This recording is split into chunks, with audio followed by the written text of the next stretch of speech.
दीदी आप एग्जाम में क्या क्या लेकर गई थी। কমেন্ট করেছে তোমার এক্সাম কেমন হলো। অবশ্য আমি ম্যাথে কাঁচা, আমার ম্যাথ একদম পছন্দ নয়। সিরিয়াসলি এক্সাম করেছে তুমি হাওড়া থেকে কত নাম্বার বাসে এক্সামে কে কে এসেছিল বলো না প্লিজ। আচ্ছা এটা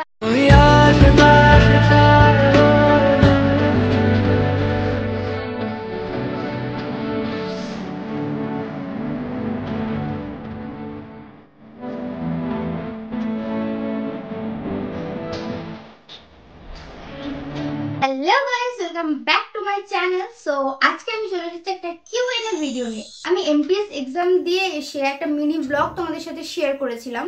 তো সেখানে তোমরা আমাকে অনেক কমেন্ট করেছো, অনেক কিছু আমার থেকে জানতে চেয়েছো। সেই ডিটেলস বলার জন্যই আজকে কিন্তু আমি এই ভিডিওটা করছি। তো তোমরা যারা যা কমেন্ট করেছো সব কিছুর অ্যান্সার কিন্তু এই ভিডিওতে রয়েছে। তো পুরো শেষ পর্যন্ত দেখো। আর তোমাদের অনেক অনেক থ্যাংক ইউ জানাই আমি আমাকে এত কমেন্ট করার জন্য, এত সাপোর্ট করার জন্য। আমিও সেজন্য তোমাদেরকে একটু হেল্প করার জন্য এই ভিডিওটা করছি। সো আমি কিভাবে গেছি, কি এক্সামে এসেছে, কি নিয়ে যেতে হবে, কি নিয়ে যেতে হবে না, কি পড়ে যাবে, কি পড়ে যাবে না, সব কিছু কিন্তু আজকের এই ভিডিওতে রয়েছে। সো চলো ভিডিওটা এখান থেকে শুরু করছি। সো ফার্স্ট কমেন্টটা পড়ে নিই। দিদি आप एग्जाम में क्या क्या लेकर गई थी। আচ্ছা আমি বাংলাতে মিনি ব্লগটা করেছিলাম, তো আমাকে হিন্দিতে কমেন্ট করেছে, মানে আমার ব্লগটা অনেক দূর পর্যন্ত গেছে সেটা আমি বুঝতে পারছি। তো যাই হোক তোমার জন্য বলছি, আমাকে कमेंट করার জন্য অনেক थैंक यू।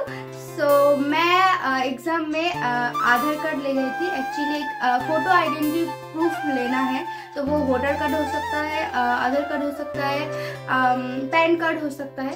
तो एक आइडेंटिटी प्रूफ लेना है और एडमिट कार्ड लेना है, बस और कुछ नहीं, इतना ही। नेक्स्ट कमेंट আমি পড়ে নিই। দিদি আমার 9th অক্টোবর এক্সাম পড়েছে, তুমি হাওড়া থেকে কত নাম্বার বাসে চেপেছিলে দিদি প্লিজ বলো।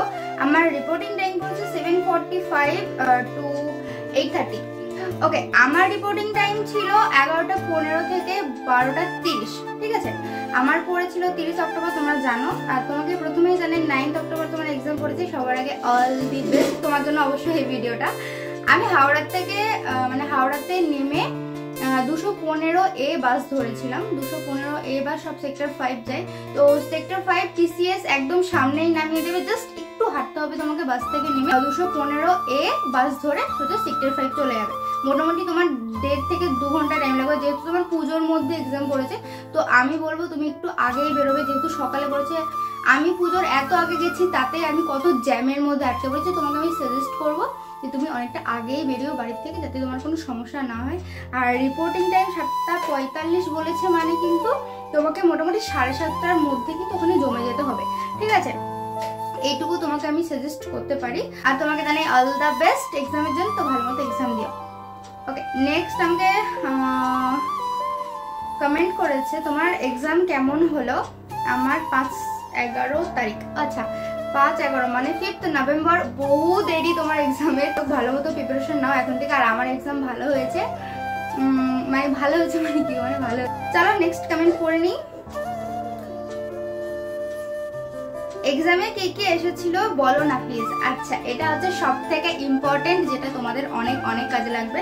তো কমেন্টটা যে করেছো সে অনেক ভেবেচিন্তে করেছে, আমি বুঝতে পারছি। চলো তোমাদেরকে বলে দিই এক্সামে কে এসেছিল, কোথা থেকে কি এসেছিল।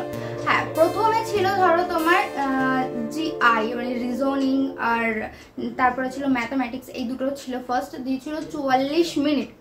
আমি 44 মিনিটে তোমাদেরকে এই দুটো কমপ্লিট করতে হবে, যেখানে কোনো নেগেটিভ মার্কিং নেই। ঠিক আছে, তো জিআই মোটামুটি খুব সোজা এসেছে। টায়ার 1 যেটা ছিল সেটাতে কিন্তু খুব সোজা কোশ্চেন ছিল। তোমার ম্যাথামেটিক্স যে খুব কঠিন তা কিন্তু না, ম্যাথ কিন্তু সোজা ছিল, আর জিআইও সোজা ছিল। তোমরা ওখান থেকে তোমার 40টা কোশ্চেনের মধ্যে তোমাকে মাত্র কিন্তু 12টা ঠিক করতে হবে। এটা নিশ্চয়ই তোমরা যারা প্রিপারেশন নিচ্ছ তারা খুব ভালো মতো জানো। মাত্র 12টা যদি তুমি সঠিক করতে পারো, তাহলে কিন্তু তুমি টায়ার 2 জন্য একদম সিলেক্টেড। ওকে, সো বলবো রিজনিংটা ভালো মতো প্র্যাকটিস করো, যারা একটু ব্রেন খাটিয়ে। আর ম্যাথামেটিক্সে যারা ভালো তাদের তো কোনো কথাই নেই। অবশ্য আমি ম্যাথে কাঁচা, আমার ম্যাথ একদম পছন্দ নয় সিরিয়াসলি। তো আমি জিআই কিন্তু সব করে এসেছি, বাট খুব সোজা ছিল। যাই হোক, এটা গেল টায়ার 1। এবার যাচ্ছি টায়ার 2তে। হ্যাঁ, ইংলিশ সোজা এসছে, বাট জিকে আমার জন্য একদম সোজা ছিল না, খুব খুব হার্ড ছিল। মানে আমি জিকে পড়ি না বলেই হয়তো আমার জন্য হার্ড ছিল। তারপরে যারা যারা জিকে পড়ো, ইউটিউবে ভিডিও দেখো, কোচিংয়ে পড়ো, তারা বলতে পারো যে একটু ভালো মতো পড়লেই পারবে, খুব একটা আমার কঠিন মনে হয় না। আশা করি আমার এই ভিডিওটা তোমাদের অনেক অনেক হেল্প করবে। আমি তোমাদের সব কিছু বলে দিচ্ছি, এবার আমি বলি যে আমি প্রথম থেকে শেষ পর্যন্ত কি কি করেছি, ঠিক আছে। ফার্স্টলি আমি আমাদের স্টেশন থেকে উঠে ট্রেনে উঠে একদম হাওড়াতে গিয়ে নামলাম। নেমে 215A বাস ধরে সেক্টর 5 গেলাম, যেটা আমার যেতে টাইম লেগেছে কিন্তু 2.5 ঘন্টা। যেহেতু পুজোর সময়, আমি আগেই বললাম যেহেতু পুজোর সময় আমার অনেক টাইম লেগেছে। দেন ওখান থেকে জাস্ট 5 মিনিটের রাস্তা হেঁটে চলে গেল একদম TCS এর সামনে। তো একদম আমার রিপোর্টিং টাইম ছিল 11:15। সেই টাইমে গেট খুলে আমাকে ভিতরে এন্ট্রি করলো, তারপরে ডকুমেন্ট ভেরিফিকেশন করলো। আমি তোমাদেরকে যে বললাম আইডেন্টি প্রুফ নিয়ে যাবে, ওটা প্রথমে দেখবে। ওটার সাথে যদি তোমার ছবি ম্যাচ না খায় বা নামের বানান, ডেট অফ বার্থ যদি ভুল থাকে, তাহলে কিন্তু তুমি পরীক্ষা দিতে পারবে না। সো অ্যাডমিট, প্রথমেই বলবো যে ফর্ম ফিল আপ করাটা কিন্তু খুব ইম্পর্টেন্ট, কারণ অ্যাডমিট কার্ডে আর আইডেন্টি প্রুফ এই দুটো কিন্তু ম্যাচ করা খুব খুব খুব জরুরি। দেন আমি চলে গেলাম আমার ল্যাব 4-এ পড়েছিল, আমার যে রুমটা ছিল সেটা ল্যাব 4 ছিল, তো ফার্স্ট ফ্লোরে। তো সেখানে গেলাম, তো অনেকক্ষণ দাঁড়ানোর পরে আমার ফটো আইডেন্টি আর কি চেক হলো। সব কিছু হওয়ার পর সাইন টাইন করার পর দেন আমি চলে গেলাম এক্সাম দিতে। এক্সাম দিয়ে ফিরে আসলাম। এবার তোমাদের মেয়েদের জন্য বলি, আমি ছেলেদের বিষয়টা ঠিক জানি না, হ্যাঁ জানি একটু একটু।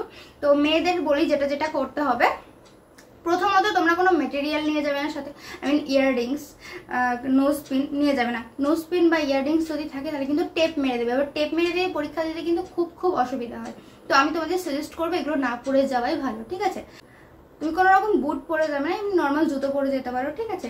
আর জামা প্যান্টের ক্ষেত্রে বলবো যে কোনো চুড়িদার জিন্স যা ইচ্ছে তুমি পরতে পারো, কোনো সমস্যা নেই। আর হ্যাঁ, ক্লিপ, মাথার ক্লিপ অ্যালাউ নেই, কিন্তু গার্ডার, জাস্ট গার্ডার। কোনো রকম বিনুনি টিনুনি এগুলো কিন্তু অ্যালাউ করে না। জাস্ট গার্ডার দিয়ে নর্মাল চুলটা বেঁধে দেবে। কোনো ক্লিপ মানে ক্যাকড়া ক্লিপ হোক বা পাস ক্লিপ হোক বা সাইড ক্লিপ যাই হোক না কেন, এগুলো কিন্তু অ্যালাউ করে না। তো তোমাদেরকে আমি সাজেস্ট করবো যে এগুলো না পরে যাওয়াই কিন্তু ভালো।